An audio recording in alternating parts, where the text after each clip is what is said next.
L'un de vous m'a demandé ce que je pense de la communication de quelqu'un qui a dit que le FONAREV ne fait pas bien son travail. Et il veut savoir ce que je pense de cette déclaration que nous avons vue hier dans les médias. Je réponds en ces termes.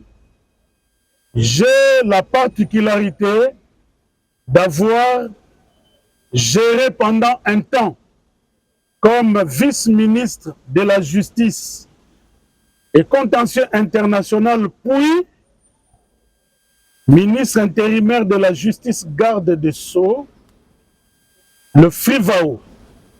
Actuellement, je gère à travers mon ministère des Droits humains le FONAREV. Ce sont là les deux institutions ou établissements publics consacrés à la gestion des dossiers de victimes en République démocratique du Congo. Donc, je puis, plus que quiconque, donner le témoignage suivant. Le FONAREV fait bien son travail.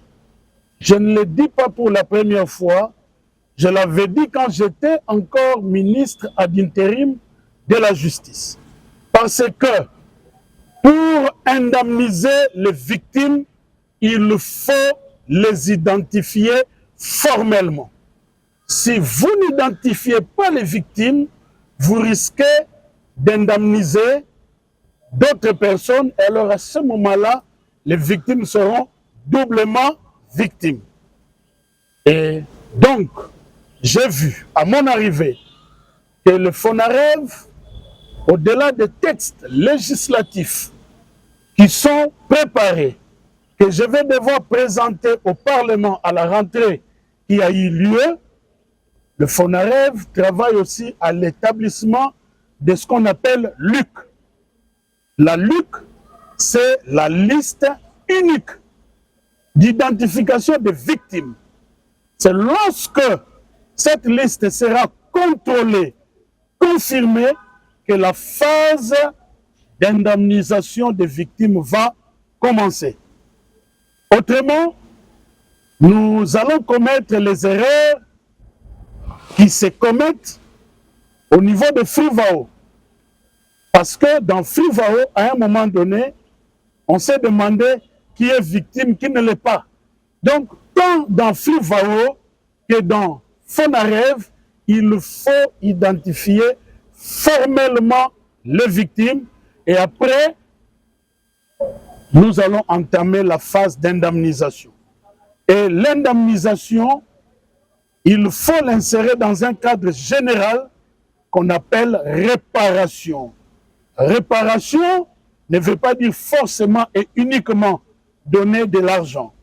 Réparer, c'est prendre en charge de manière holistique les victimes. Vous savez que ces victimes, quand vous leur parlez, la plupart d'entre elles vous disent, pour moi, la réparation commence d'abord par la reconnaissance du génocide. Il faut que ceux qui ont commis le génocide en RDC soient identifiés et sanctionnés. Vous voyez, il y a beaucoup de choses dans la réparation. Effectivement, il y a aussi la dimension pécuniaire là-dedans, mais il n'y a pas que l'argent. Donc,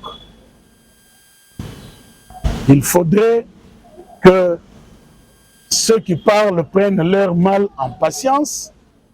Le travail s'est fait comme il se doit. Les FONAREV fait bien le travail. Et en même temps, je souligne que la réparation n'est pas qu'individuelle. Il y a aussi un volet communautaire dans la réparation. Voilà quelques éléments de réponse que je pouvais donner.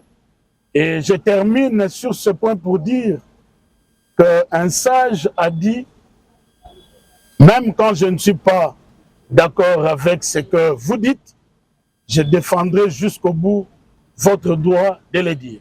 Aujourd'hui, en tant que ministre des Droits humains, je mets cette déclaration que nous avons vue hier dans les réseaux sociaux, dans la rubrique de la liberté d'expression, mais le fondement n'y est pas. Merci.